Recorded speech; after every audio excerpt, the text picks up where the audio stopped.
درندوں کے درمیان ایک اور درندہ آ گھسا تھا۔ ایک ایک لمحہ حالت جنگ میں گزر رہا تھا۔ بے شمار جانور اس کے ہاتھوں موت کے گھاٹ اتر چکے تھے۔ وہ خود بھی 2-3 بار زخمی ہوا تھا، لیکن جنگل کی زندگی کے بارے میں اسے اچھی خاصی معلومات حاصل تھی۔ چنانچہ سبز رنگ کی ایک گھاس جس کے اوپری سرے سرخی مائل تھے توڑ کر اسے اپنے ساتھ رکھ لی تھی۔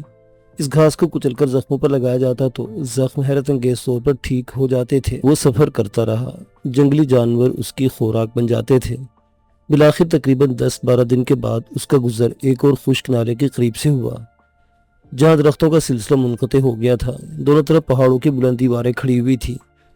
شیران اس دن تھکن سے کافی چور ہو گیا تھا، گرمی بھی شدید تھی۔ بہرطور اسے اپنے لیے کوئی جگہ تلاش کرنی تھی۔ ایک جگہ اسے ایک پہاڑی چشمہ نظر آیا تو منہ ہاتھ دھویا، جنگلی پھل توڑ کر کھائے اور ایک پتھر پر لیٹ گیا۔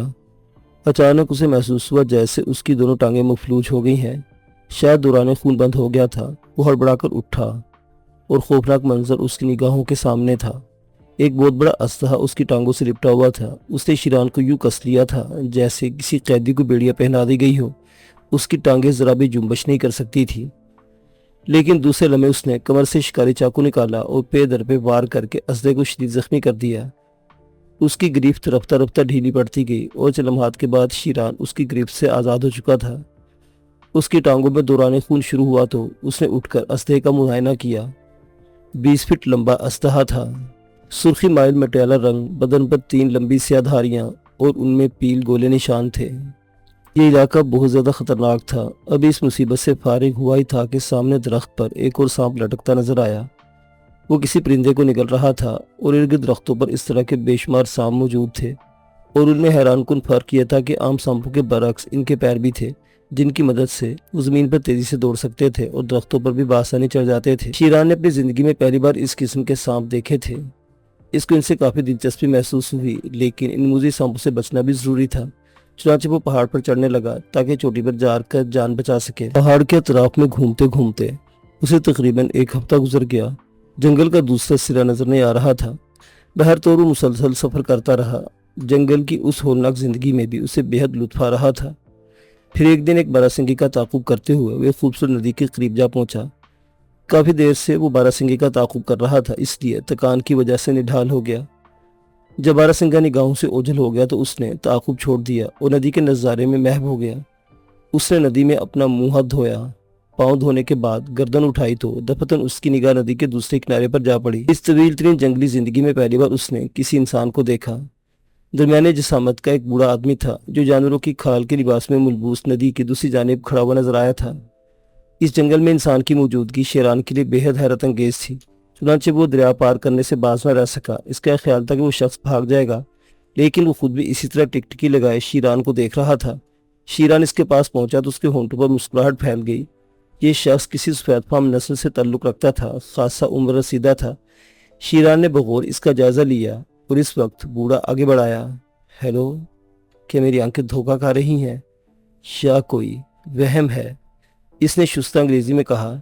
نہیں، میری کیفیت بھی تم سے مختلف نہیں، شیران نے آہستہ سے کہا۔ آؤ میرے ساتھ آؤ، بیٹھ کر بات کریں گے، اس نے کہا اور شیران کو ساتھ لے کر وہاں سے آگے بڑھ گیا۔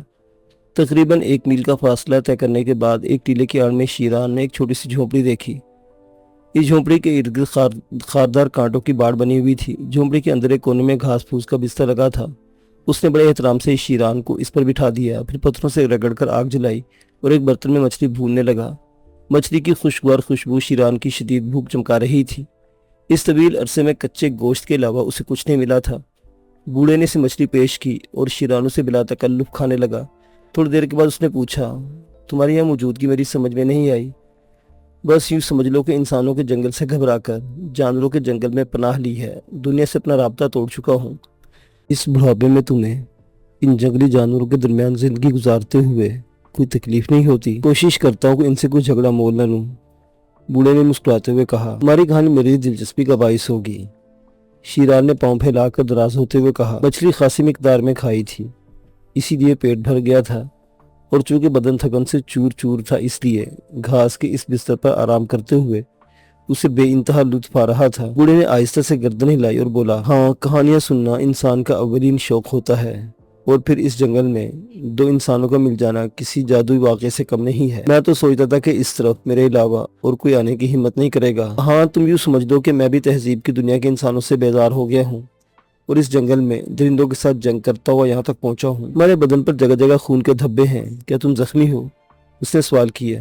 اس کے انداز میں ہمدردی تھی۔ شیران نے مسکراتے ہوئے کہا، میں زخم لگانے کا شوقین ہوں، زخم کھانے کا نہیں۔ یہ خون ان وحشی درندوں کا ہے جو خود کو ناقابل تسخیر سمجھتے تھے۔ بوڑھے کی آنکھوں میں تحسین کے جذبات ابھر آئے۔ اس نے گہری سانس لے کر کہا، ہاں تم جوان ہو، طاقتور ہو، یقیناً انسانوں کی دنیا میں بھی تم فاتح ہوگے، لیکن درندوں کی یہ سزا نہیں۔ یورپین ہو تم؟ میں ماضی کو بھول چکا ہوں دوست، اب تو یہی جنگل میری دنیا ہے، سب کچھ بھول چکا ہوں، لیکن میرے لیے اپنی کہانی یاد کرو گے؟ تم نے مجھ سے وعدہ کیا ہے۔ تمہیں ناراض نہیں کرنا چاہتا، کسی کو بھی ناراض نہیں کرنا چاہتا۔ ستم رسیدہ انسان ہوں، امریکی ہوں، لیکن فطرتاً امریکی نہیں تھا، سر جھکا کر رہنے والوں میں سے ہوں۔ لوگوں کو میرا اس طرح جینا پسند نہ آیا۔ ایک قتل دیکھ لیا تھا ان گناہگار آنکھوں نے۔ قاتلوں نے افشائے راز کے خوف سے مجھے میرے خاندان سمیت ختم کرنے کا منصوبہ بنایا اور ایک بھیانک رات ہمیں گولیوں کی باڑ پر رکھ دیا گیا۔ سب مر گئے، میں بدنصیب زندہ رہ گیا۔ طویل عرصہ تک دماغی مریض رہا، ہسپتال میں زندگی گزاری اور پھر ہوش آ گیا۔ یہ زندگی موت سے بدتر تھی۔ انسان و درندوں کے ساتھ جینے کو جینا چاہا تو زمین کے ایسے گوشوں کی تلاش شروع کر دی جہاں انسان نہ ہو، اور بس اتنی سی کہانی ہے میری۔ کیا نام ہے تمہارا؟ پال میکینا، اس نے جواب دیا۔ میرا نام شیران خان ہے۔ یہ علاقہ کون سا ہے؟ صرف جنگل ہے، میں نہیں جانتا انسان اسے کس نام سے پکارتے ہیں۔ تاریان کے جنگلات کے بارے میں کچھ جانتے ہو؟ میں نے کہا نا، میں نے ان جنگلات کے بارے میں جاننے کی کبھی کوشش نہیں کی، بس یہ میری پناہ گاہ ہے، یہاں موت کا انتظار کر رہا ہوں۔ شیران خاموش ہو گیا۔ بوڑھا بے ضرر تھا اور پھر اس نے شیران کی خاطر مدارت کی تھی، اس لیے شیران کے دل میں اس کے خلاف کوئی قدورت نہیں ابھری۔ بوڑھا اسے آرام کا مشورہ دے کر باہر نکل گیا۔ شیران کچھ دیر سوچتا رہا، پھر گھاس کے نرم بستر پر دراز ہو کر سو گیا۔ جاگا تو شام گہری ہو گئی تھی، باہر سے مچھلیاں بھننے کی خوشبو آ رہی تھی۔ شیران باہر نکل آیا۔ بوڑھا پتھروں کا چولہا بنا کر مچھلیاں بھون رہا تھا، پھر اس نے کہا، مچھلیاں یہاں بکثرت میں جاتی ہیں، جاؤ دریا پر منہ ہاتھ دھو لو، بلکہ نہا لو تو تازہ دم ہو جاؤ گے۔ دریا پر شیران کو ویسے ہی سانپ نظر آئے۔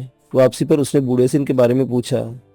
وہ بے ضرر ہے، ان میں کاٹنے کی صلاحیت نہیں ہے، ہاں وہ چھوٹے جانوروں کو جکڑ کر ہلاک کر دیتے ہیں، یہی جانور ان کی غذا ہے۔ بوڑھے نے رات کا کھانا شیران کے ساتھ ہی کھایا۔ شیران اس سے اطراف کا جغرافیہ پوچھ رہا تھا۔ جنگل پرسکون ہے، ان کا سلسلہ زیادہ وسیع نہیں ہے، تھوڑی دور چلنے کے بعد کالی پہاڑیوں کا سلسلہ شروع ہو جاتا ہے۔ اس کے دوسری طرف کیا ہے؟ میں نے کبھی نہیں دیکھا۔ کالی پہاڑیاں؟ ہاں، ایک عظیم الشان سلسلہ کوہ ہے، میرا خیال ہے وہ آتش فشانوں کا علاقہ ہے۔ زمین پر پتھریلے کوئلوں کے انبار ہیں، کبھی یہاں آتش فشانی ہوئی ہوگی۔ بوڑھے کے ساتھ تقریباً 2 ماہ گزر گئے۔ شیران کو یہاں کوئی تکلیف نہیں تھی۔ بوڑھا کسی نوکر کی طرح اس کے سارے کام کرتا تھا، دریا پر جا کر اس کے کپڑے دھو لاتا تھا، اسے مچھلیاں پکڑ کر کھلاتا تھا۔ شیران جنگل میں درندوں کے شکار پر نکل جاتا تو وہ اسے تلاش کرتا پھرتا تھا۔ بارہ اس نے شیران کو درندوں کے شکار سے منع کیا تھا، تو ایک بار شیران نے اسے اپنی کہانی سنا دی۔ اس کے بعد بوڑھے نے اس سے کچھ نہیں کہا تھا۔ پھر ایک شام اس وقت جب شیران آسمان پر چھائے بادلوں پر نگاہ جمائے کو چھوڑ رہا تھا، اچانک اسے گڑگڑاہٹ سنائی دی۔ یہ بادلوں کی گڑگڑاہٹ نہیں تھی، جس جگہ وہ بیٹھا ہوا تھا وہاں سے زمین کھسک رہی تھی۔ کھڑے ہونے کی کوشش کی تو گرتے گرتے بچا۔ اسی وقت بوڑھا خوفزدہ چہرہ لے اس کے پاس پہنچ گیا۔ زلزلہ، اس نے کہا۔ اوہ، یہ زلزلہ ہے؟ شیران نے اتنا ہی کہا تھا کہ دفعتاً ایک ہولناک دھماکہ سنائی دیا۔ اتنا خوفناک دھماکہ تھا کہ چٹانیں اڑ گئی، بے شمار تناور درخت زمین بوس ہو گئے، اور پھر کالی پہاڑیوں کی طرف سے گرد و غبار کا ایک انبوہ عظیم آسمان کی طرف پرواز کرتا نظر آیا۔ بوڑھے کے حلق سے چیخ نکل گئی، پہاڑ پھٹ گیا ہے، بھاگو یہاں سے، پہاڑ پھٹ گیا ہے۔ سماعت ختم ہو گئی تھی۔ ہولناک گڑگڑاہٹ نے زمین و آسمان یکساں کر دیے تھے۔ جنگلی جانور چیختے چلاتے دوڑ رہے تھے، پہاڑ کے پہاڑ فضا میں بلند ہو گئے تھے اور آسمان سے پتھر برس رہے تھے۔ بھاگنے کے علاوہ کوئی چارہ کار نہیں تھا۔ شیران نے بوڑھے کا ہاتھ پکڑا اور ندی کی طرف دوڑنے لگا۔ اس نے ندی کے نشیب میں پناہ لی تھی۔ وہ پتھریلی سطح پر پیٹ کے بل لیٹ گئے تھے، پھر پہاڑ آگ اگلنے لگے۔ دھماکوں کے ساتھ آگ کی چنگاریاں آسمان کی جانب پرواز کر رہی تھی اور فضا میں حدت پیدا ہو گئی تھی۔ خشک جھاڑیوں نے آگ پکڑ لی تھی اور یہ آگ پھیلتی جا رہی تھی۔ ایک بے ہنگم شور تھا، جانوروں کی دل دہلا دینے والی چیخیں چاروں طرف گونج رہی تھیں۔ ان کے دوڑنے کی دھمک سے زمین ہلنے کی آوازیں مدغم ہو رہی تھیں۔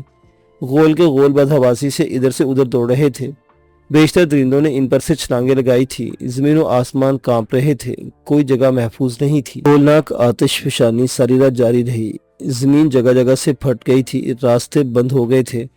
ایک طرف آتش فشاں غیظ و غضب کے عالم میں پھنکار رہا تھا اور دوسری طرف جنگل کی آگ لے دے کے ندی کا راستہ محفوظ تھا۔ چنانچہ شیران کے ذہن میں اسی راستے سے آگے بڑھنے کا خیال آ رہا تھا۔ بوڑھا نیم غشی کی کیفیت میں تھا، اس کے حواس ساتھ چھوڑ گئے تھے۔ مسٹر میکنا، شیران نے اسے پکارا۔ بوڑھے نے پھٹی پھٹی آنکھوں سے دیکھا اور پھر آنکھیں بند کر لی۔ اوہ بے وقوف بوڑھے، کہتا تھا کہ جنگل کی زندگی اس کے علاوہ اور کوئی نہیں گزار سکتا ہے۔ ایک بار پھر حماقت کرنا چاہتا ہے۔ آؤ آؤ جنگل کی مصیبت۔ اس کی نگاہیں چاروں طرف بھٹکنے لگی۔ کنارے پر اب بھی شاخوں اور گھاس کے انبار بکھرے ہوئے تھے۔ اس نے کچھ لچکدار شاخیں اٹھائیں، انہیں رسی کی طرح بٹا اور پھر بوڑھے کو اپنی پشت پر باندھ دیا۔ اس کے بعد وہ پانی میں اتر گیا۔ کافی دور تک اسے پانی میں تیرنا پڑا۔ اس کے بعد بہاؤ تیز ہو گیا اور پانی اسے آگے دھکیلنے لگا۔ کناروں پر درختوں سے شعلے ابھر رہے تھے۔ ندی کا پانی بھی تپش سے گرم ہونے لگا تھا۔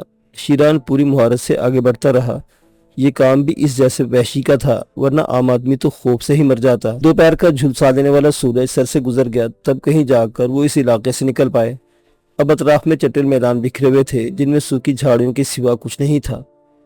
چاروں طرف دہشت برس رہی تھی۔ ویران سناٹے میں کبھی کبھی نامانوس جانور دوڑتا نظر آ جاتا، جس سے زندگی کا احساس ہوتا تھا۔ بوڑھے کو کمر پر لادے لادے اتنا طویل سفر کرنا آسان کام نہیں تھا۔ شیران نے ابھی تک غور نہیں کیا تھا، لیکن پھر اسے کنارے پر نکل آنا مناسب سمجھا۔ کنارے پر آ کر اس نے بوڑھے کو کھول دیا۔ مسٹر میکنیا، ہوش میں آؤ۔ میں ہوش میں ہوں، اس نے بھرائی آواز میں کہا۔ خود کو سنبھالو، ہم اس جہنم سے نکل آئے ہیں۔ تمہارا شکریہ شیران، اور کیا کہوں، اس نے جواب دیا، لیکن وہ شیران کے ساتھ آگے نہیں بڑھ سکا تھا۔ آؤ اس جگہ رک کر کیا کریں گے، شیران نے کہا۔ شیران، میرے دوست، میرے بچے، ایک بات کہوں تم سے، برا تو نہیں مانو گے؟ بوڑھے میکنے نے لجاجت سے کہا۔ کہو، کیا بات ہے؟ مجھے یہیں چھوڑ دو، میں اسی جگہ اپنے لیے آرام گاہ بنا لوں گا۔ یہاں زندگی اتنی آسان نہ ہوگی۔ میری آخر عمر اب آسانیوں کی طلبگار نہیں، مجھے یہیں چھوڑ دو، میری بات مان لو۔ تمہاری مرضی، شیران نے شانے ہلائے اور پھر چاروں طرف نگاہیں دوڑانے لگا۔ دائیں سمت پہاڑی سلسلہ پھیلا ہوا تھا، اسے بائیں سمت کے میدانوں کے بعد درختوں کی لکیر نظر آ رہی تھی۔ چلو یہاں تک چلیں، اس کے بعد کوئی جگہ منتخب کر لیں گے۔ بوڑھے نے بے بسی سے شیران کی طرف دیکھا، اس کی آنکھوں میں ہچکچاہٹ کے آثار تھے۔ اس نے کہا، شیران، میرے پاؤں مفلوج ہو گئے، میں نہیں چل سکتا۔ اوہ، شیران کے ہونٹ سکڑ گئے۔ اب بات اس کی سمجھ میں آ گئی تھی، بوڑھا اس سے وہیں رہ جانے کے لیے کیوں کہہ رہا تھا۔ صرف ایک لمحے کے لیے اس نے سوچا اور دوسرے لمحے جھک کر اس نے بوڑھے کو کندھے پر اٹھا لیا۔ بوڑھا عجیب سی آواز میں چیختا رہ گیا۔ شیران درختوں کی طرف چل پڑا۔ منظر بدلتا گیا، جو وہ آگے بڑھ رہا تھا ماحول خوشگوار ہوتا جا رہا تھا۔ یہاں درخت زیادہ گھنے نہیں تھے، ان کے درمیان سبز گھاس لہرا رہی تھی جس میں نمی پائی جاتی تھی۔ درختوں کے اس مختصر سلسلے کو عبور کیا تو دوسری طرف ایک خوبصورت جھیل نظر آئی جس کے کنارے پتھر پڑے ہوئے تھے۔ ایک طرف نارنجی رنگ کے پھلوں کے جھنڈ بکھرے ہوئے تھے۔ شیران ہنس پڑا۔ لو مسٹر میکنیا، تمہیں اس سے بھی زیادہ خوبصورت جگہ مل گئی جھونپڑی بنانے کے لیے۔ پھل حیرت انگیز طور پر میٹھے خوش ذائقہ تھے۔ خوب کھائے، پھر جھیل کے شیریں پانی پیا اور اس کے بعد دونوں مستطیل پتھروں پر لیٹ گئے۔ پلکیں 1 منٹ میں جڑ گئی تھی۔ آنکھ کھلی تو رات ہو گئی تھی۔ میکنے جاگ گیا تھا اور پتھر سے ٹیک لگائے ہوئے تھا۔ اس کی آنکھیں تاریکی میں کچھ تلاش کر رہی تھی۔ کیا تم نہیں سوئے؟ شیران نے پوچھا۔ سو گیا تھا۔ کیا سوچ رہے ہو؟ اپنے ماضی کے بارے میں۔ اس سے کیا ملتا ہے؟ بہت کچھ شیران، بیکار باتیں ہیں۔ میں کبھی اپنے ماضی کے بارے میں نہیں سوچتا، فضول بات ہے۔ ابھی تمہاری عمر ہی کیا ہے شیران؟ ماضی یادوں کی کتاب ہوتی ہے، آخری عمر میں پڑھنے کے لیے۔ اور ٹھیک ہے، جو دل چاہے سوچتے رہو۔ کیا اس جھیل میں مچھلیاں ہوں گی؟ دن کی روشنی میں تلاش کریں گے، مگر تمہارے تو پیر ساتھ نہیں دے رہے، شیران نے کہا اور بوڑھے کی سرد آواز ابھری۔ پھر اس نے کہا، زندگی کا اختتام اسی انداز میں ہوتا ہے۔ میرے اعصاب وہ ہولناک تباہی برداشت نہیں کر پائے۔ مگر شیران، تم میرا بوجھ کب تک سنبھالے رہو گے؟ مجھے میرے حال پر چھوڑ دو۔ دیکھو میکنیا، میں زندگی میں بہت کم ایسے کھیل کھیلتا ہوں، مجھے بار بار اس میں متوجہ مت کرو۔ تم نے اپنے بارے میں مجھے کچھ نہیں بتایا۔ میں تمہارے سامنے ہوں، اور کیا بتاؤں؟ تم کون ہو، یا ان ویرانوں میں کیوں نکل آئے؟ دنیا سے